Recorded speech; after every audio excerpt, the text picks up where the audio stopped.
తెలంగాణ రాష్ట్ర ప్రభుత్వం సంక్రాంతి పండుగ వేళ రైతులకు శుభవార్త అందించింది.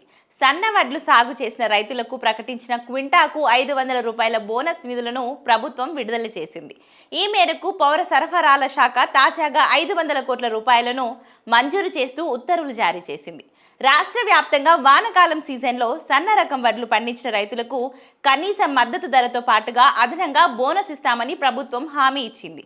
తాజాగా విడుదల చేసిన 500 కోట్ల రూపాయలతో కలిపి ఈ సీజన్లో ఇప్పటి వరకు ప్రభుత్వం మొత్తం 1429 కోట్ల రూపాయల బోనస్ నిధులను విడుదల చేసినట్టయింది. ఇక రైతుల ధాన్యం విక్రయించిన తర్వాత వారి వివరాలను నమోదు చేసుకుని మద్దతు ధరతో పాటు బోనస్ మొత్తాన్ని కూడా నేరుగా వారి బ్యాంకు ఖాతాలోనే జమ చేస్తున్నారు. తెలంగాణను సన్న బియ్యం హబ్గా మార్చాలనే లక్ష్యంతో ప్రభుత్వం ఈ బోనస్ పథకాన్ని ప్రవేశపెట్టింది. ఇక మార్కెట్లో సన్న బియ్యానికి ఉన్న డిమాండ్ దృష్టిలో ఉంచుకొని రైతులు దొడ్డు రకాల కంటే సన్న రకాలను ఎక్కువగా సాగు చేసేలా ప్రభుత్వం ప్రోత్సహిస్తుంది. ఇందులో భాగంగానే క్వింటాకు 500 రూపాయల అదనపు ప్రోత్సాహకాన్ని ప్రకటించింది.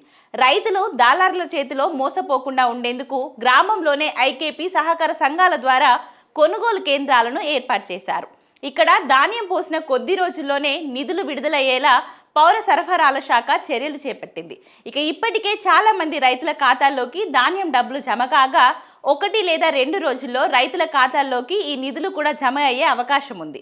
ప్రభుత్వం తీసుకున్న ఈ నిర్ణయం వల్ల సుమారు 30 లక్షల టన్నులకు పైగా సన్న వడ్ల సేకరణ జరుగుతుందని అంచనా వేస్తున్నారు.